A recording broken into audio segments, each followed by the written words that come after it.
Stephen, thank you so much for your service, and I am so sorry about the loss of your friend.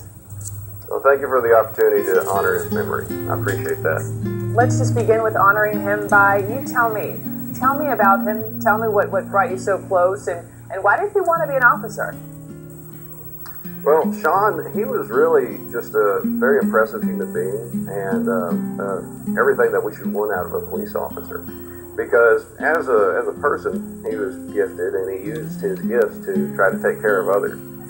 For instance, when his even longer time friend unfortunately passed away, they were so close that his friend's mother was basically a second mother to him. And to make sure she was getting taken care of, he brought her in. He looked after her. He made sure she was going to be all right. And he's just such a generous guy. And as an officer, you couldn't ask for something, or you couldn't ask for someone better. I mean, not only did he know the law, he was fiercely intelligent, but he had the disposition to where he wasn't out to be confrontational. He wasn't out to throw someone in prison or give them a ticket or ruin their life through legal action, through some small thing. The important thing to him was, if he had to have an encounter with a suspect, was if he could, let them go with nobody coming out the worse for wear, as long as they understood why what they were doing was wrong and not to do it again, he would do that. You absolutely had to give him no other option for any sort of physical, for the encounter to get physical.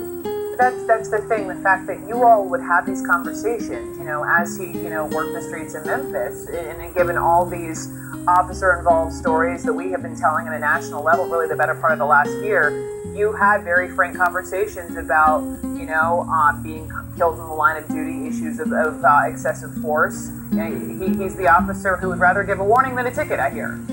Yes, absolutely. And when it comes to the other stories that have made national headlines about police brutality or excessive use of force, he was never quick to condemn either the officer or the suspect because he wanted all the facts to come out. He was incredibly fair in that regard.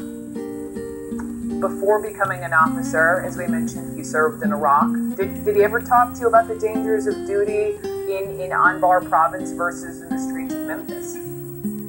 Well, when I served in Baghdad, and like you mentioned, he got to serve in the southwest of the country in Al-Anbar, where there was quite a bit of violence. I did the math one time, and he and I were 7 times less likely to die a violent death in Iraq in an active combat zone than we were in the city of Memphis where we lived. So where other people from other parts of the country were over there and afraid daily that something awful was going to happen to them, we actually had a small measure of comfort in knowing that the numbers were on our side. Stephen Clements, thank you for your time again. I'm so sorry.